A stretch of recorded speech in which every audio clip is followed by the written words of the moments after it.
Je témoigne ici que les 46 départements sont tous ces coordinateurs sont présents.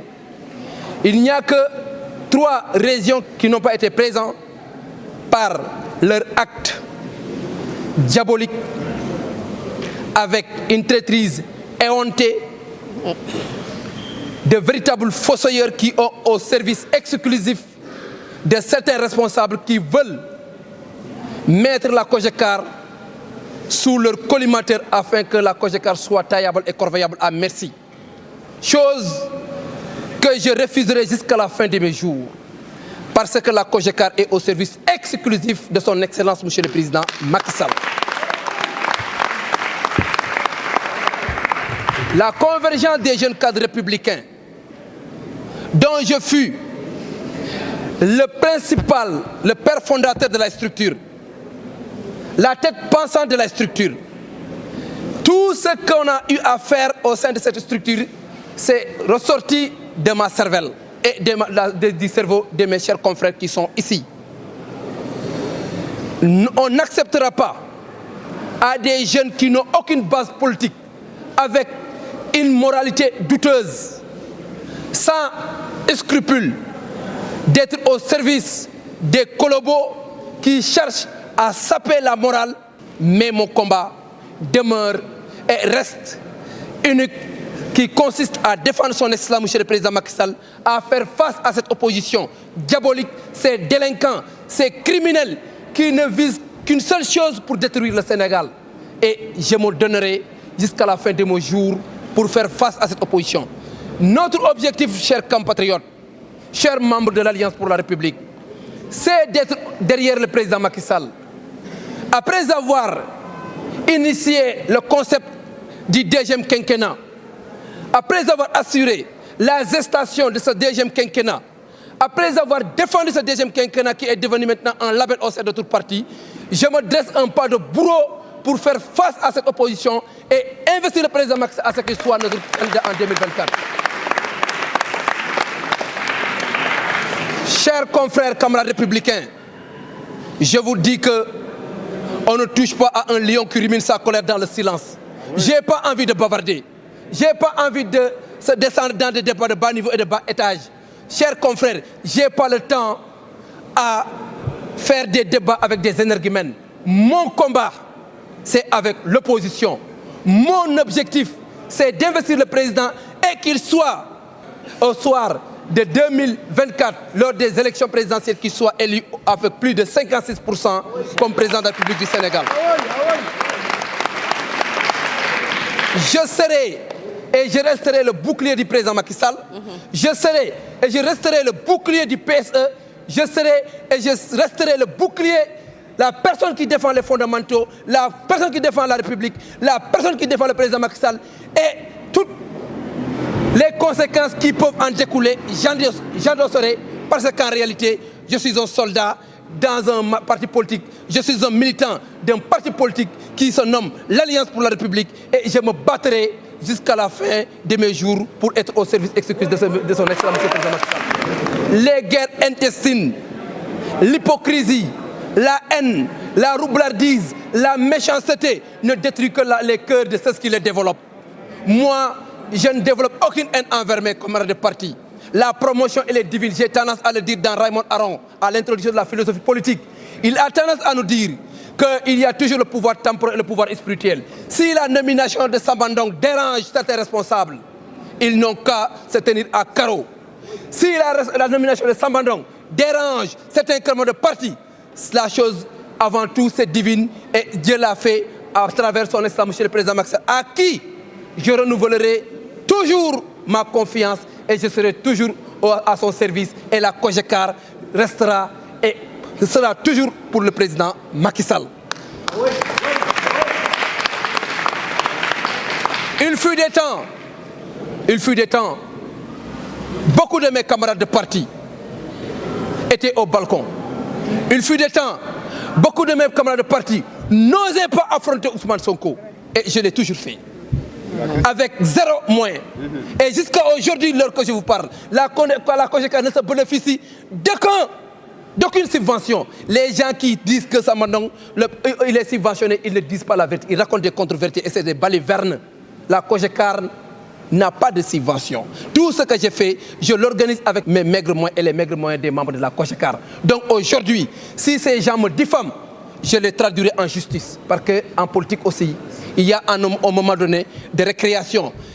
On n'a pas intérêt à diaboliser ou bien à ternir l'image d'un confrère ou bien un camarade de parti.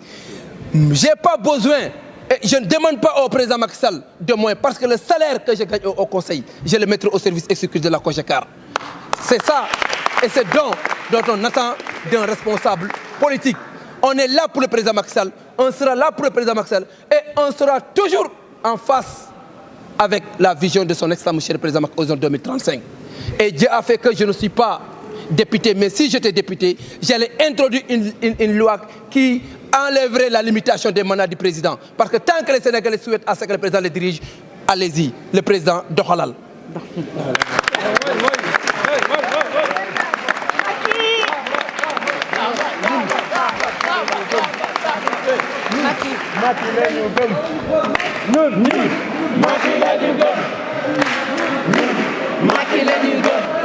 Donc may wax sama camarade de parti ay ministre ak ay DG yoo xamante ne Sambandong def leen di déranger. Je le dis et je le répète, ay ministre ak ay directeurs yoo xam ne Sambandong def leen di déranger, man j'ai pas de problème avec vous. Man sama problème mooy ak opposition. Sama problème mooy Ousmane Sonko bi nga xam ne daa namoon biberon. xamu fu mu koy amee mu ne xaaral ma dem hôpital pour mën a jël biberon parce que def ko nam parce que fokat la il joue. C'est comme un bébé qui est dans son berceau et qui pédale avec les jambes. Ousmane Sonko lu ko yàq c'est les 2 P, le plaisir et la parole. looloo ko yàq, looloo ko indi lépp lu mu am. su demu doon étude beauté Adji Sarr du ko wax ne da nga ma violé. qu'on se dise la vérité. su waxu de Mame Mbaye Niang ne da nga ma diffamé waay Mame Mbaye Niang kon du ko porter plainte. Donc Ousmane avec tes 2 P, tu vas les prendre et tu vas créer un 3e P, la pourriture politique. Ces 2 P vont aboutir avec 2 autres P, la pourriture politique. Il n'a qu'à se tenir à carreau bàyyi caaxaan bu mu nekkee dem wuyu ji parce que réew mi droit moo fi nekk. Nul ne sera au-dessus de la loi. réew dégg moo koy doxal, politique dégg ak dogu moo koy doxal, waaye duñ fi nangu nit am fi njaboot, am fi ay waajur, am fi ay xarit, am fi ay soxna, am fi ay am si jàmm nga taxaw ci mbooloo yëpp te da nga sàcc autant de milliards te amoo preuve. te moom boo waxoon am na preuve, waxatuma mun dugg ci biir otom jël bouteille vinaigre xoppoo ko ba pare ne dañ ko poisonné. ñàkk fayda ñeme yàlla mën a kàcc. Ousmane Sonko c'est le héros du mensonge. jogatuñ ci loolu mu ne day yërëmtalu waay yéen ñaata yoon lañu dem hôpital perfusion boo xamante ne amul benn cathéter ci biir waay liquide bi fu muy dugg ak lu muy faj. waaye Ousmane yow itam bàyyil caaxaan ak fo. même xale bi nga xam day doog a jur nekk ci berceau xam na ne perfusion day ànd ak cathéter pour que au moins liquide bu ñu la perfusé mu mën a dugg ci sa yaram. médecin bi nee na ko bi mu fu ñëwee ba léegi mosu am benn élément boo xamante ne diagnostic médical la. donc Ousmane lu mu doon wut it foofu noonu lu mu doon wut ci hôpital ba. gis nga lu ñuy wax la campagne de diabolisation atteint difficilement son seuil de saturation car l'individu appartient à différentes familles. yàq nit soo déggee ngay yàq nit wala nga koy sosal booba dafa amul ay mbokk. ku la ëpp mbokk mënoo koo yàq mënoo koo jëw. Ousmane na bàyyi caaxaan dem wuyu ji. man nag sama moromi jeunes yi ñoom lay waxal nee naa leen jeune nekkul pour nekk ci mbedd mi ni taxawaalu. jeune nekkul pour daji magasin jàmbur di sàcc ay affaire ay marchandises am. jeune nekkul pour taal ay bus Dakar dem dik. jeune rôle am mooy lan mooy défendre sa patrie, défendre sa nation, défendre la République. Jeune dafa war a ànd ak état jàppale état jàppale boppam parce que état buy tabax jeunes yi lay tabaxal parce que dañ koy wax le politicien pense aux échéances ultérieures alors que l'homme d'État pense à la génération future. Le président Macky Sall est un homme d'État parce qu'il passe à la génération future. Donc yooyu dañ ko war a dugal seen xol ak seen xel may ñaan nuñ koy defee ñun waa COGECAR buñ koy créer on était au nombre de 21 personnes le 10 octobre 2019 lañ ko créé mais aujourd'hui la COGECAR dépasse plus de 1000 personnes avec les 46 départements et les 14 régions qui sont le Sénac.